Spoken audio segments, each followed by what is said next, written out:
Disclaimer, this video will include gameplay spoilers. We good? I think we're good. I think we're good. Let's go.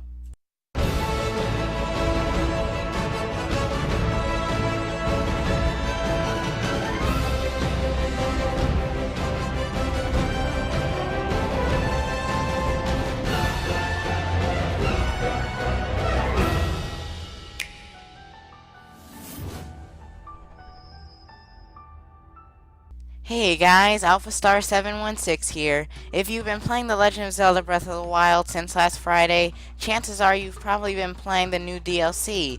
As you probably know, one of the DLC features includes a set of 45 challenging, varying trials. I've seen so many people struggle to do the trials, so I've came up with 5 tips that should help you complete the Trial of the Sword.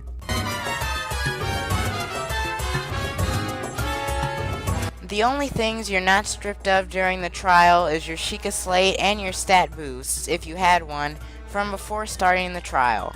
At the beginning of the trial, you are stripped of all your other resources, so throughout the trial, make sure you use your runes.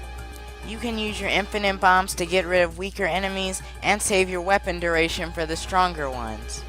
Stasis Plus can help give you a couple seconds to position yourself, as well as get a couple free hits on your enemy. Magnesis and Cryonis also help with item gathering and positioning against enemies.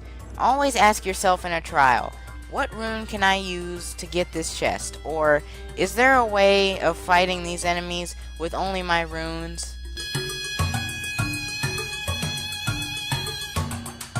As I've mentioned before, you're stripped of all your items, including your food, during the Trial of the Sword. That means you need to get more food. Many different types are located in the barrels and crates scattered across the different floors. I recommend you don't eat the food you gather until you're able to cook it, because then you'll be able to recover more hearts. There are refresher trials, 1 during the beginning trials, 2 during the middle trials, and 3 during the final trials, making it 51 floors, 45 being arenas and the remaining 6 being refresher floors. Speaking of refresher floors, my next tip also involves them.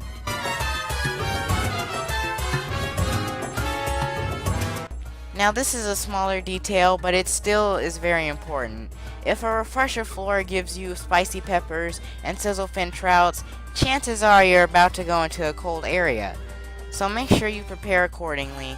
Also, try cutting down trees because you can get extra acorns, wood, and korok leaves for when you may need them.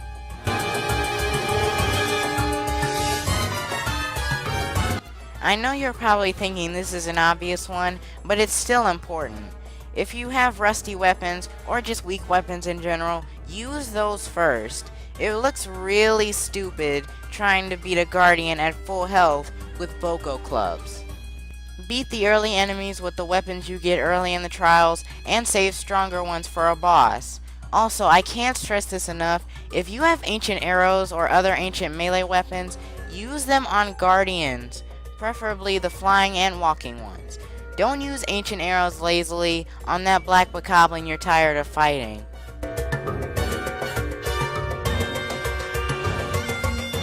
If you're outnumbered or just need to take a quick breather, climb up a tree, use Cryonis if you're in a water-dominated floor, find something to distance yourself from your enemies.